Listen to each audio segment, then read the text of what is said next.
Okay, so now I want to discuss what's known as Raoult's law.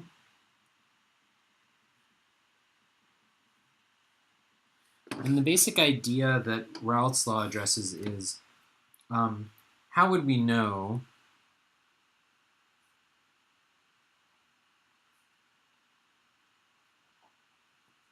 if a binary liquid solution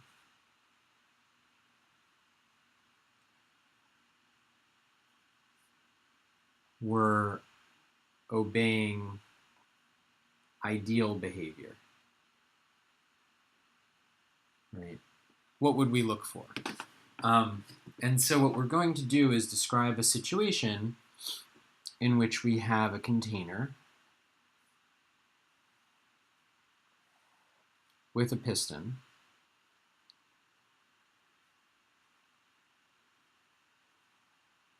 So it's being maintained at some pressure P, right? And inside the container, we have liquid.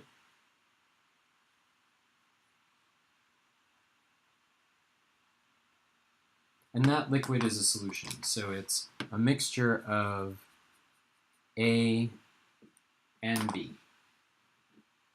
So two component solution. And we know that if we have a liquid in a container, then the liquid will generate a gas will, a vapor will occur in the container in equilibrium with the solution. And that gas will be some A and some B, because some of the A will evaporate, some of the B will evaporate. And so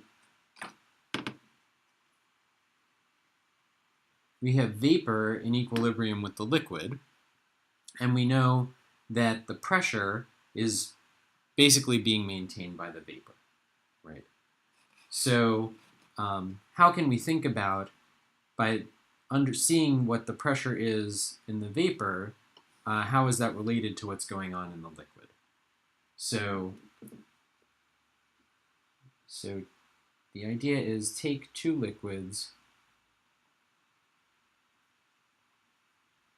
and place them in a container at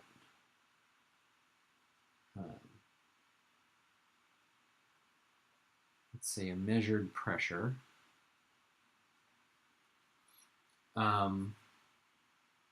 So what do we know about this case where we can measure the pressure due to the vapor? And consequently, we could look and see how does the pressure change as we change the composition in the liquid. So we know there's a partial pressure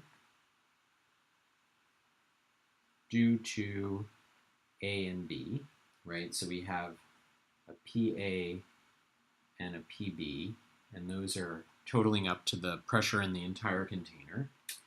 And we know we also have, we can control the mole fractions in the liquid.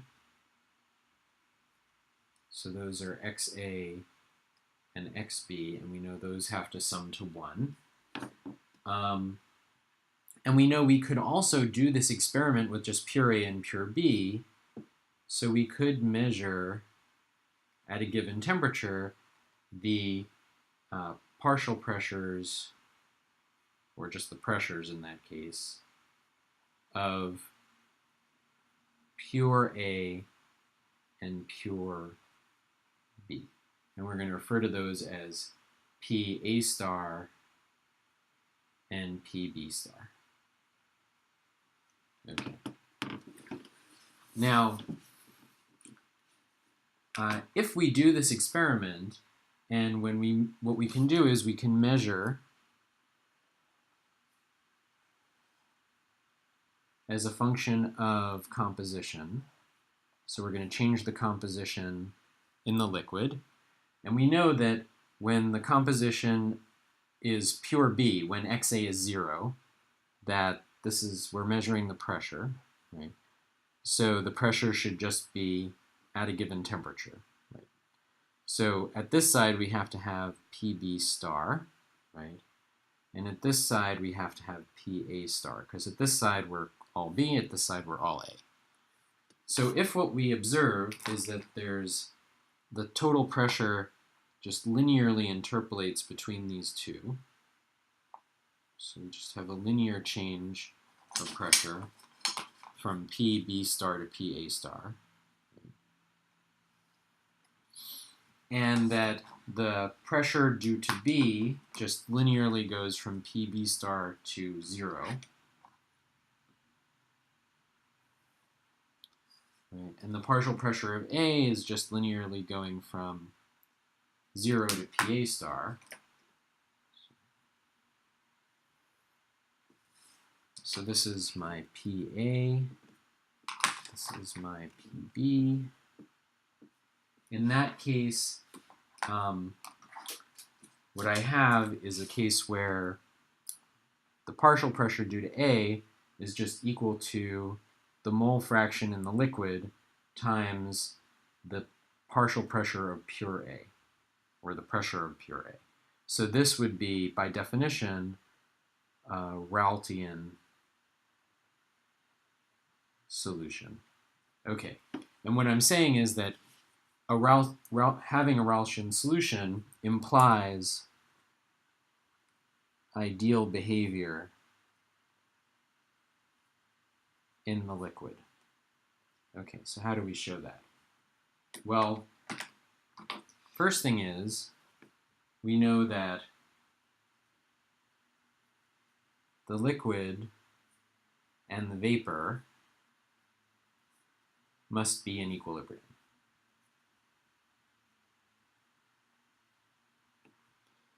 So that tells us that the chemical potential of A in the liquid, which we don't have a way of accessing directly, has to be equal to the chemical potential of A, the free energy per mole of A, in the vapor, in order for them to be in equilibrium.